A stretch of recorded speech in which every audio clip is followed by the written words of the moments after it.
Bacaan dari surat pertama Rasul Paulus kepada Timotius.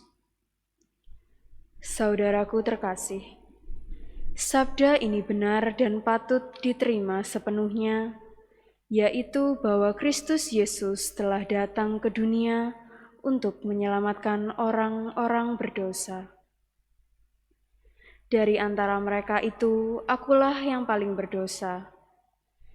Tetapi justru karena itu aku dikasihani, agar dalam diriku sebagai orang paling berdosa ini, Yesus Kristus menunjukkan seluruh kesabarannya.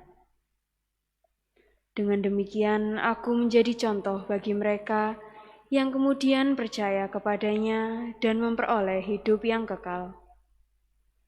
Hormat dan kemuliaan sampai selama-lamanya bagi Raja segala zaman, Allah yang kekal, yang tak tampak, dan yang esa. Amin. Demikianlah sabda Tuhan. Mazmur tanggapan dengan refren, terberkatilah nama Tuhan untuk selama-lamanya. Terberkatilah nama Tuhan untuk selama-lamanya. Pujilah hai hamba-hamba Tuhan, pujilah nama Tuhan.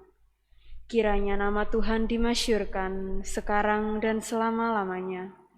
Terberkatilah nama Tuhan untuk selama-lamanya. Dari terbitnya matahari sampai pada terbenamnya, terpujilah nama Tuhan. Tuhan tinggi mengatasi segala bangsa, kemuliaannya mengatasi langit. Terberkatilah nama Tuhan untuk selama-lamanya.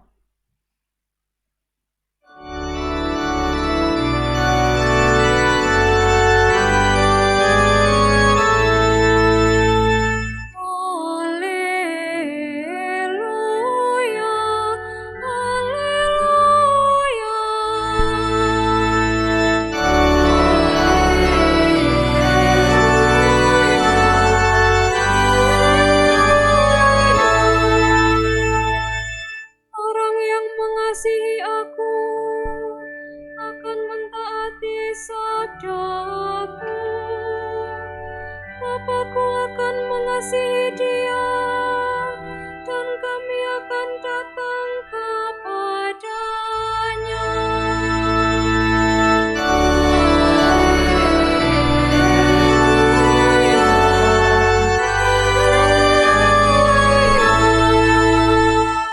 Tuhan bersamamu. Dan bersama rohmu. Inilah Injil suci menurut Lukas. Dimuliakanlah Tuhan.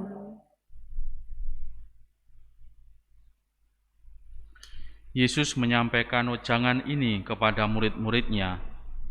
Tidak ada pohon baik yang menghasilkan buah yang tidak baik, dan tidak ada pula pohon tidak baik yang menghasilkan buah baik. Sebab setiap pohon dikenal dari buahnya.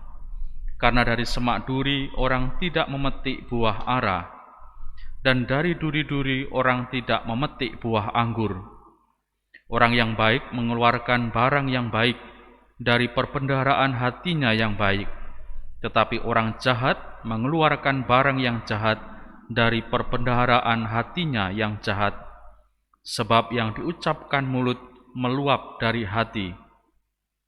Mengapa kalian berseru kepadaku, Tuhan, Tuhan, padahal kalian tidak melakukan apa yang kukatakan? Setiap orang yang datang kepadaku dan mendengarkan sabdaku serta melakukannya, aku menyatakan dengan siapa ia dapat disamakan. Dia itu sama dengan orang yang mendirikan rumah. Ia menggali dalam-dalam dan meletakkan dasarnya di atas batu. Ketika datang air bah dan banjir melanda rumah itu tidak dapat digoyahkan karena dibangun dengan kokoh. Sebaliknya, barang siapa mendengar sabdaku dan tidak melakukannya, ia sama dengan orang yang mendirikan rumah di atas tanah tanpa dasar. Ketika dilanda banjir, rumah itu segera roboh, dan hebatlah kerusakannya. Demikianlah sabda Tuhan. Terpujilah Kristus. Saudari-saudaraku yang terkasih, mungkin kita bertanya, apakah aku ini dari pohon baik atau pohon tidak baik? Namun tentu sebenarnya bukan itu yang harus ditanyakan. Karena sejak baptis, kita yakin bahwa kita berasal dari pohon yang baik. Terlebih karena kita diciptakan oleh Allah baik adanya, maka saya yakin kita semua ini berasal dari pohon yang baik. Maka bagaimana seharusnya menurut Injil hari ini, maka buah yang kita hasilkan pastilah buah yang baik. Tetapi kenapa ketika kita atau dalam perjalanan hidup kita menemukan diri kita ini tidak berbuah baik? Pasti ada yang salah, pasti ada yang tidak tepat. Dan apa itu? Injil hari ini juga memberikan nasihat kepada kita. Bisa jadi bahwa kita itu selalu mendengarkan firman Tuhan, tetapi bisa jadi kita tidak melakukannya, sehingga kita tidak punya dasar yang kuat. Kita tidak menjadi pohon yang mungkin berakar kuat. Mungkin kita tidak menjadi rumah yang memiliki fondasi yang kuat. Saudari-saudaraku yang terkasih, apa dan bagaimana kita memiliki dasar yang kuat? Tentu bukan hal yang sederhana. Itu harus kita jawab dalam pergulatan hidup kita setiap hari. Bagaimana firman Tuhan itu menjadi pedoman, menjadi prinsip, dan akhirnya kita berani untuk memilih apa yang tepat sesuai dengan firman Tuhan itu. Maka saudari-saudara, mari kita bersama-sama kita menyadari diri kita yang sudah dipilih dan menjadi bagian dari pohon baik. Maka semoga kita juga mengupayakan diri untuk benar-benar berbuah dan buahnya itu baik. Semoga berkat Allah menyertai kita sekalian.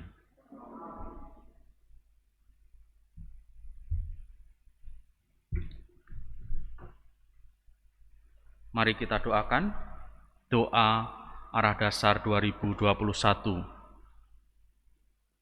Ya Bapa, kami bersyukur telah memasuki tahun pertama, melaksanakan hasil MUPAS kedua dalam mewujudkan arah dasar Keuskupan Surabaya sebagai persekutuan murid-murid Kristus yang semakin dewasa dalam iman, guyup penuh pelayanan dan misioner.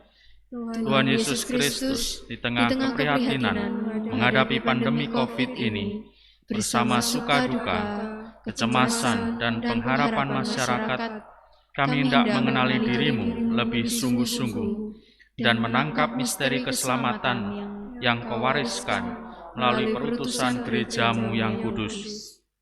Ya Roh Kudus, Kami mohon karunia-Mu agar kami berjalan dalam kebenaran, dikuatkan dalam iman dan pengharapan, dan dibesarkan hati kami dalam kasih.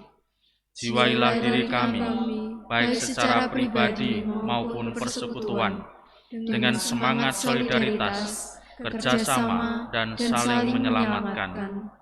Dengan teladan keluarga kudus Nazaret, semoga kami semakin mengenal Yesus Kristus sebagai Guru dan Tuhan dalam keluarga, komunitas kecil lingkungan, stasi, serta paroki, untuk mewujudkan jati diri gereja di tengah masyarakat. Doa ini kami mohon dengan pengantaraan Kristus Tuhan kami.